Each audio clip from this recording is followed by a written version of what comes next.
Olá, queridos, continuando aqui no nosso subtema, dentro do tema de divórcio, restauração é possível após uma separação?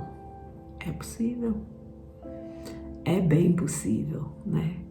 Quando há cura real, quando há enfrentamento sério de todos os problemas que levaram o casal a se separar, a reconciliação é possível.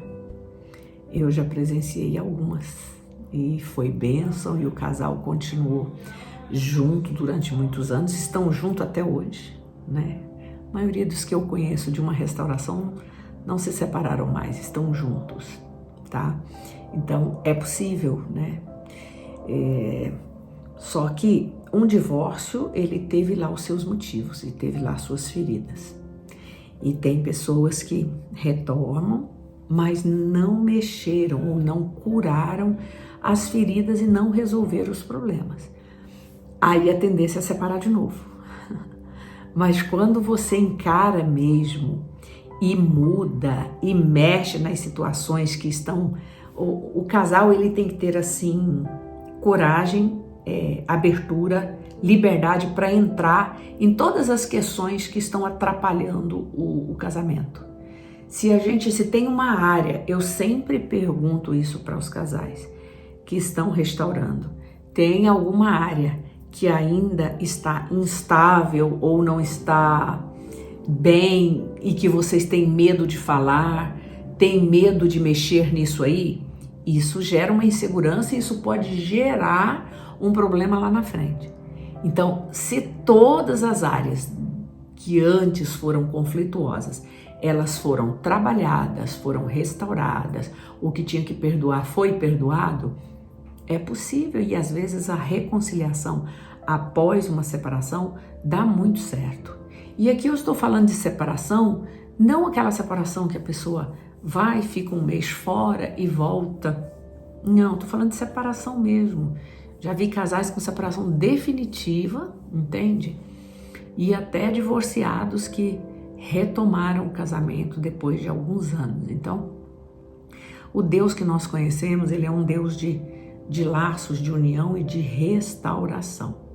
Mas tem que haver um desejo aqui dentro, tem que haver uma compreensão mental das áreas que é necessário para esse casal estar junto novamente. Porque, por exemplo, às vezes o motivo da separação é algo tão danoso para o cônjuge que ele vai dizer assim, eu não consigo mais conviver. E por mais que o outro tenha a intenção de mudar, às vezes a pessoa que se foi, ela não consegue mais confiar. E aí fica difícil. Aí fica difícil de retomar. Mas tem pessoas que mudam, dizem que querem mudar, mudam, e uma coisa, quando a pessoa diz que quer mudar, aí o casal precisa de quê? O outro precisa de quê? De tempo. Sabe por quê? O tempo é senhor para mostrar para mim, para você, para qualquer um, para quem está se reconciliando, que a pessoa mudou. Ah, quanto tempo, Márcia? Depende. Depende do que foi, depende do que separou, depende do comportamento que a pessoa, do nível de desenvolvimento e comportamento novo que a pessoa está tendo com arrependimento, tá? E essa é outra questão. Tem pessoas que pedem para voltar porque viu que está perdendo alguma coisa, viu que está perdendo em vários níveis, mas não houve arrependimento. Eu já presenciei isso também. Então aí o cônjuge ferido aceita o retorno, aceita a volta, mas aquela pessoa não mudou, ou não quer mudar, ou quer permanecer lá e cá. Isso não dá certo, não vai dar certo, vai se separar. Então, no caso de reconciliação, o cônjuge precisa perceber uma cura real, precisa ver que houve realmente cura, tá?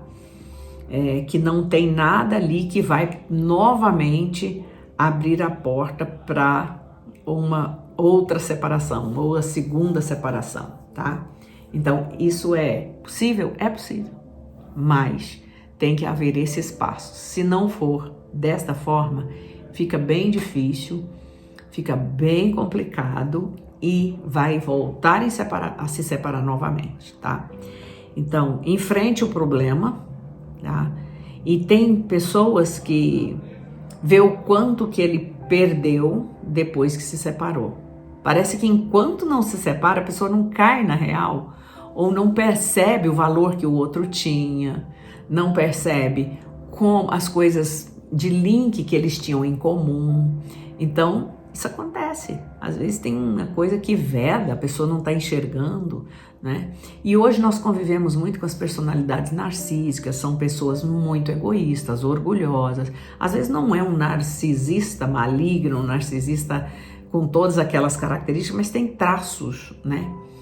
E os traços narcísicos, ele leva muitas vezes a pessoa ao orgulho, a bater pé firme, de que eu não erro, de que quem tem que mudar é você. Isso é muito complicado. Todos nós erramos, tá? E às vezes é claro que um é culpado da separação. Às vezes o outro não queria, o outro trabalhou, ou o outro não percebeu e até mudou. Eu vejo pessoas que percebem que precisa mudar antes mesmo da separação. Mas aí o outro pega naquele ponto assim, não, agora eu não quero mais.